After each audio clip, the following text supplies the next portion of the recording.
caramu memikirkan diri sendiri menentukan duniamu.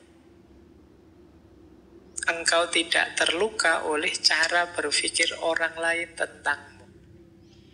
Apa yang dipikirkan orang-orang itu adalah cermin bagaimana engkau memperlakukan dirimu sendiri. Jadi hidup kita itu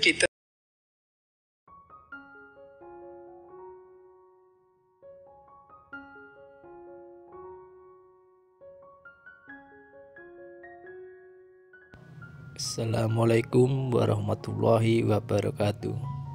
Jumpa lagi di Kata Filsafat. Setelah akar kita ketemu rasanya. Rasa yang pertama adalah rasa negatif. Ada quotes yang pertama itu, kalau hati dibalut kebencian, kupu-kupu yang cantik tampak seperti gagak yang manis. Serigala yang seperti ulat pun tampak menjadi naga. Jadi kupu-kupu tampak seperti burung gagak, ular tampak seperti naga. Itu kalau mata kita adalah mata kebencian, melihat segala sesuatu jeleknya saja. Hari ini kan banyak tradisi kebencian yang hidup di sekitar kita. Lihat apa-apa jeleknya saja. Kalau sudah mengidolakan seseorang, seolah-olah orang ini kayak malaikat raiso salah. Kalau sudah membenci orang, seolah-olah orang ini iblis yang tidak mungkin benar. Nah, ini cara berpikir kita hari ini. Dan kalau kita berpikir seperti ini, apalagi terhadap diri kita, iblisnya tadi berubah jadi diri kita. Nah, ono bener iblis. Apalah saya itu, Pak? Tidak ada gunanya saya itu, Pak. Untuk apa sih, Pak, saya hidup ini itu? Rasanya seperti ini. Kalau kita benci pada diri kita. Maka ada quote yang kedua, kesalahan banyak orang hari ini adalah merasa malu tentang diri mereka, terus bohong dan berusaha menjadi orang lain. Tidak ngaku dirinya. Karena dia tidak menerima dirinya, dia tidak mengakui dirinya. Siapa aku yang seperti ini? Tidak, ini bukan saya kok, Pak. Saya tidak begini kok, Pak. Aslinya tidak tahu, sekarang kok begini. Saya dulu itu rajin loh, Pak. Kan sering mahasiswa itu kalau absenmu kok banyak semester ini. Aslinya saya itu rajin kok, Pak. Berarti sekarang kamu tidak asli lagi ya. Kamu sudah KW berapa sekarang? Orang sering tidak menerima dirinya sendiri, malu dengan dirinya. Akhirnya dia melarikan diri dari dirinya dengan cara apa? Berusaha menjadi orang lain. Saya itu malu, Pak. Saya itu wajah saya agak keras gini, tapi saya sukanya kok musik-musik yang misalnya tradisional, musik itu loh, Pak. Terus dia merasa malu karena circle-nya musiknya beda. Akhirnya dia mengubah dirinya, ikut selera musiknya temannya. Gayanya kayak menikmati, tapi tersiksa dia. Karena apa? Dia berusaha jadi orang lain. Biasanya nonton film kartun kok, wah ini sudah mahasiswa, tidak boleh katanya nonton kartun itu kan anak-anak. Kamu berusaha untuk tidak jadi anak-anak lagi, dan kamu nonton film apa lah gitu yang dan kamu tersiksa gara-gara itu.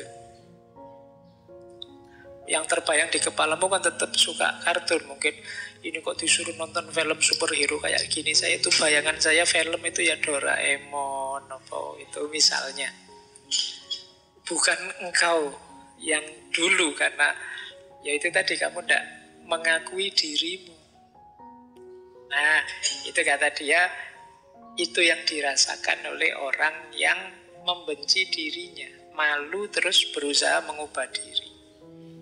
Sehingga kata Seri Huber itu yang terakhir, kalau ada orang memperlakukanmu sebagaimana engkau memperlakukan dirimu. Jadi ada orang memperlakukan kita seperti kita memperlakukan diri kita. Kita memperlakukan diri kita itu kan kejam sekali. Kita paksa ikut prinsip kita. Kita suruh ini, kita suruh itu, kita marahi, kita bikin susah. Kan tiap hari begitu kita pada diri kita. Kalau ada orang melakukan hal yang sama pada diri kita, sejak awal mesti kita menjauh dari mereka. Jadi ini yang bagian rasa. Itulah yang kita rasakan kalau kita benci diri kita.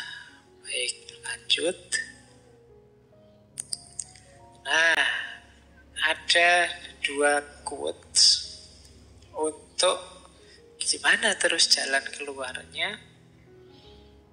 Yang pertama ada kebencian yang sumbernya dari luar.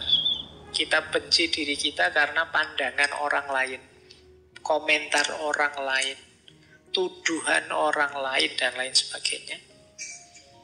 Maka yang pertama quote tadi bilang, caramu memikirkan diri sendiri menentukan duniamu. Engkau tidak terluka oleh cara berpikir orang lain tentangmu. Apa yang dipikirkan orang-orang itu adalah cermin bagaimana engkau memperlakukan dirimu sendiri. Jadi hidup kita itu ditentukan pikiran kita, bukan pikiran orang lain. Orang lain berpikir apapun tentang diri kita tidak ngefek. Yang ngefek itu pikiran kita tentang diri kita. Dan yang dilakukan orang lain itu cermin kita memperlakukan diri kita. Kalau kita tiap hari memperlakukan diri kita seperti orang, dalam tanda petik orang bodoh, misalnya, ya teman kita akan memperlakukan kita seperti itu. Kalau kita tiap hari pakai baju sobek-sobek kan, terus orang kalau mau ngasih kita baju kan, oh dia sukanya baju sobek-sobek, kita dibeliin baju sobek-sobek. Kita tadi teriak, dasar aku itu bodoh, aku itu memang tidak pinter, aku teman kita kan juga begitu, dasar kamu bodoh. Dia melanjutkan kita saja. Apa yang kita lakukan pada diri kita, ya itu yang mereka lakukan pada diri kita, ya mereka niru kita. Kalau gaya kita gaya tiap hari kita menyusahkan diri kita, misalnya tiap hari kita ke kampus jalan kaki, lari dan lain sebagainya, ya teman kita memperlakukan kita sebagai seorang pelari, seorang pejalan kaki. Kalau kita jadi orang yang lucu, banyak ketawa, ya teman kita memperlakukan kita sebagai orang yang lucu. Jadi treatment kita pada diri kita, ya imbasnya treatment orang lain pada diri kita. Jadi yang awal ya kita, bukan orang lain. Jadi jangan disalahkan orang lain. Kita sendiri yang merancangnya begitu. Terus, nah makanya terakhir Mabel Iku itu menasehati kita, yuk kalau bisa yuk berteman dengan diri kita sendiri. Sejak tadi kan kita benci terus dengan diri kita. Masa enggak bisa sih berteman dengan diri kita? Nanti pulang dari sini boleh nyari kaca di kamar itu terus, kamu temanku ya, kamu baik-baik ya, ngono.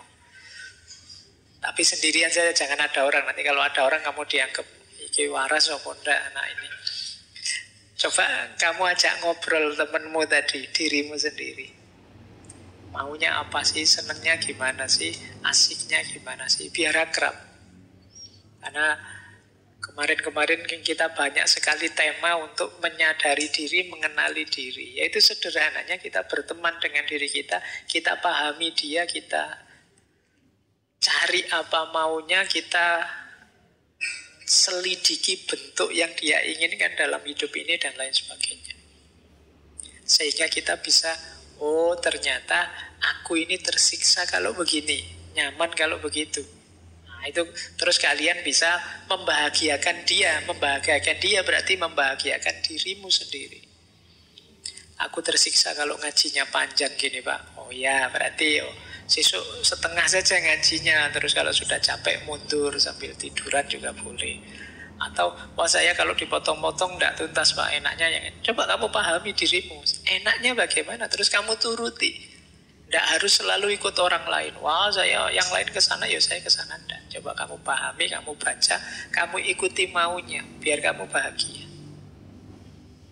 Ini yang disebut berteman dengan diri kita sendiri. Terima kasih sudah menonton. Semoga bermanfaat. Terima kasih atas dukungan Anda semua.